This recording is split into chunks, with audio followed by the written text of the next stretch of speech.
We just finished our first month living full-time in our travel trailer with no prior experience, so we are learning as we go here.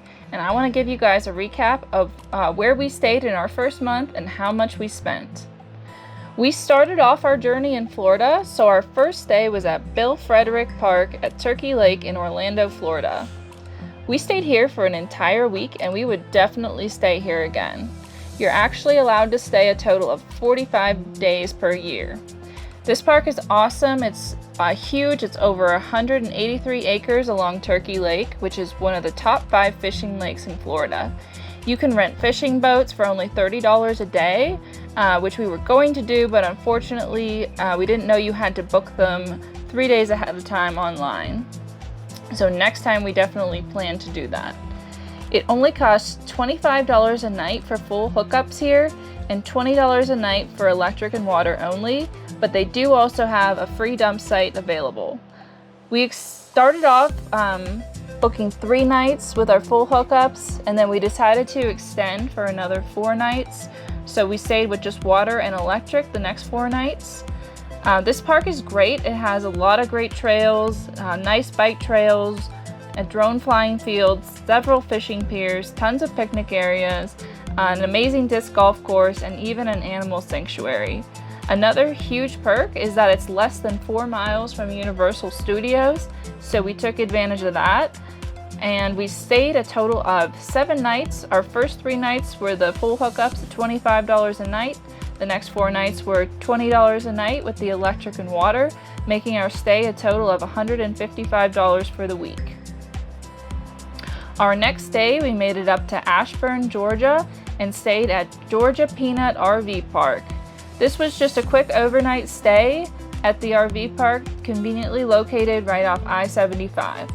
It was $45 for full hookups, but they did give us a $10 gift card to use in their country store, which we took advantage of. If it wasn't the middle of July in the south, we probably would have attempted boondocking this night, but it was just way too hot to go without air conditioning. So our total stay was the 1 night for $45, making a running total $200 for the 8 nights. Our next stay was at Raccoon Mountain Campground in Chattanooga, Tennessee.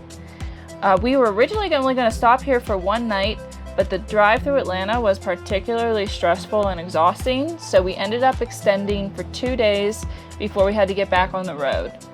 At $75 a night, this was our most expensive stay, with the exception of our practice stay at the Florida Keys. So in retrospect, we probably could have found a cheaper stay, especially considering that the sites were in very close proximity to each other. But this park has really beautiful mountain views, lots of amenities including laundry on site, a fitness center, pool, large fenced dog park, and very clean bathrooms and showers. This would be a great place to stay with kids because they have a large playground, a basketball court, and even cavern tours on site. So a lot of things to do to keep kids entertained. Our total stay at $75 a night for 2 nights was $150, bringing our running total for the first 10 nights $350. Our next stay was in Paris, Kentucky, right outside of Lexington, and this was our first Harvest Host experience on a horse farm. We loved it. If for anyone who hasn't heard of Harvest Host, you pay an annual fee and then you get to stay at different farms, wineries, and other businesses for free in return for purchasing goods from their business. It's a great way to support small businesses. So this was kind of an unusual Harvest Host situation because we still needed electric hookups because of the heat.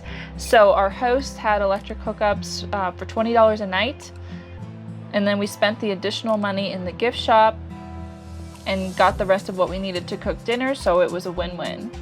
Our host was super friendly and really kind about making ourselves at home, exploring the farm, and letting the dogs run off leash as much as possible as long as they didn't disturb the horses. We would love to stay here again, and we would recommend it to anyone, especially people traveling with dogs. So we stayed here 1 night, it was $20, and that brings our running total to $370. Our next 3 nights we stayed at Hidden Lakes Campground in Munson, Ohio.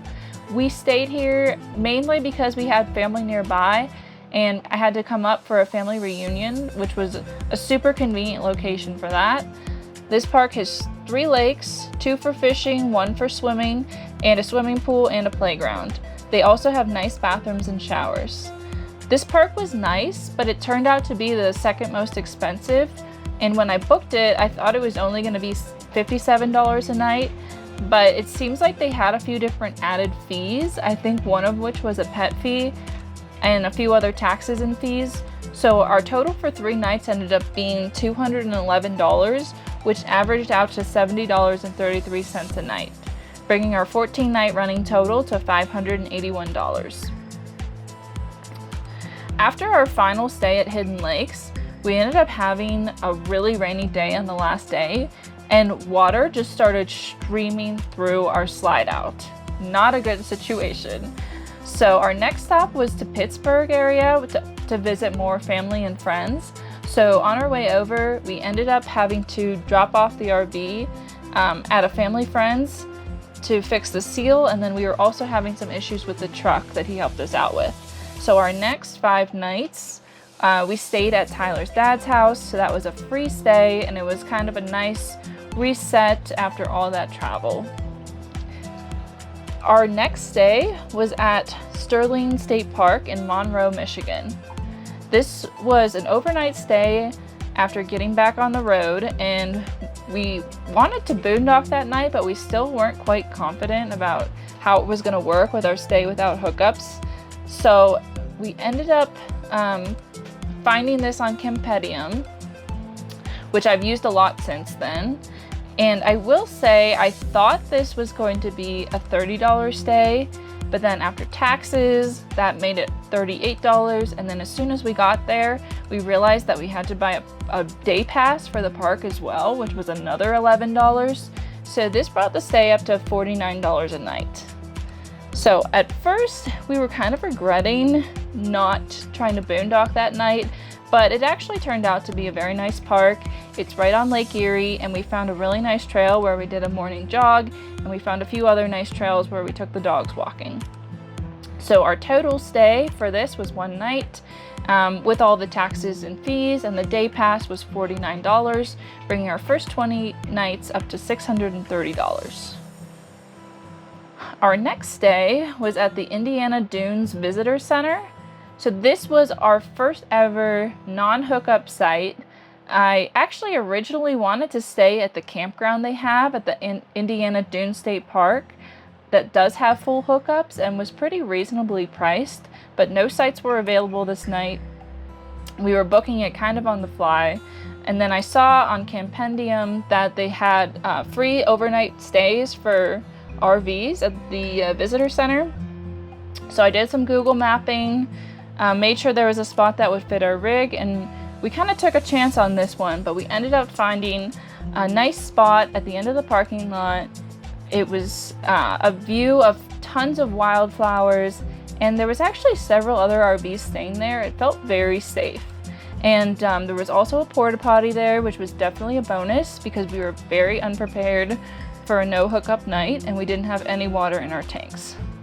So this was, once again, our first free stay, keeping our total at $630. Our next night, we stayed at Lake Iowa Park. This was in Ladora, Iowa. This was another one that we booked on the fly after finding it on Campendium, and it was around the stopping point we wanted to be at for that day. So for this one, there's no reservations at this campground. You just pick a site that's available. There's, I think, 122 sites. There's quite a few, so we were confident we were gonna get one. And you're allowed to stay there up to 14 days at $16 a day. Each site has electric and water, and then there is a free jump station available at the campground. So we thought it was a great deal, and this was another campground that we would love to stay at again. We were in spot 101, had a great overlook of Lake Iowa. We had a beautiful sunset and sunrise from our site, and then the sunrise we were able to catch. We biked down and we were able to catch it on the lake, and it was really nice. It felt like we were in the Calm app, standing at the end of the dock. It was so serene. We really enjoyed it. And they also had a great trail that goes along the disc golf course that Bohannon actually found for us. The dogs really love this trail, and I think this was their favorite spot so far that we've stayed. So I wish we would have had more time to stay here, but we were only able to stay for one night. It was $16, bringing our running total to $646. Our next night, we stayed at Albert the Bull Campground in Audubon, Iowa. This was probably the quirkiest place we stayed. It is home to the world's largest bull. It was also very reasonably priced. It's only $15 for electric and water hookups, and it's $20 if you want to do a full hookup. This is another one that does not take reservations, kind of a first come, first served situation, and you actually just have to put cash in an envelope when you pull in. They have a little slot for it. They had a really nice playground for kids. They had bathrooms and showers. We stayed one night for $15, bringing us up to $661. Our next night was at Recharge Lake in York, Nebraska. This was another one booked on the fly after finding it on Campendium while we were driving. We actually had a different place in mind that we were going to stop at, but we were so exhausted. We stopped at a rest stop in Nebraska and saw this was only 9 minutes away. Decided to just call it a day. This was another one that does not take reservations, and you can stay up to 14 days. It was $15 a night. They have a really nice lake with a boat launch, fishing pier, and a playground, and really nice bathrooms, exceptionally nice.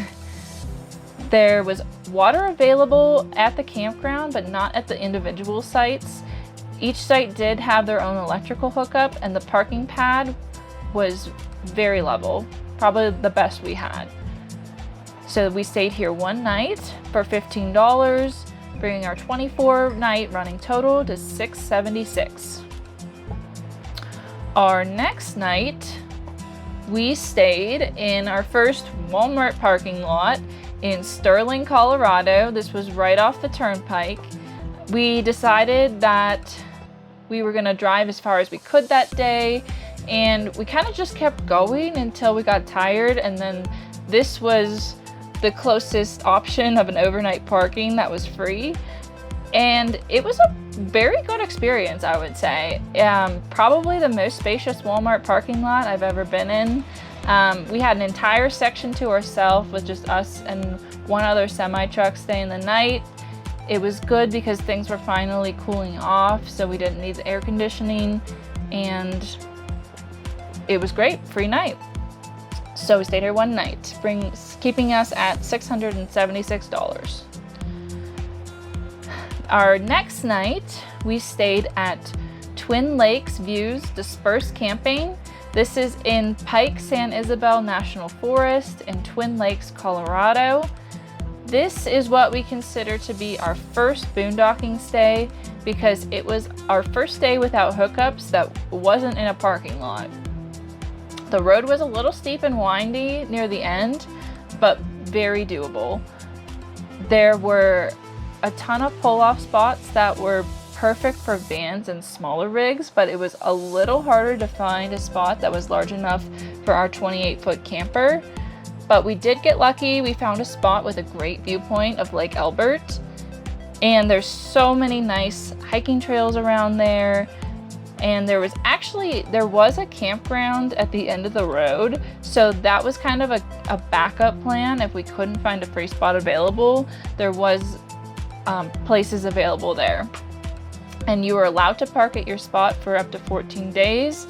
We would have loved to stay here longer, but I actually had to work on Monday in the Denver area, so we could only stay one night, but definitely a place that I would like to stay again. Okay, so then the rest of our final 5 days of the month, we stayed at Chatfield State Park, and this place is really starting to become our home away from home.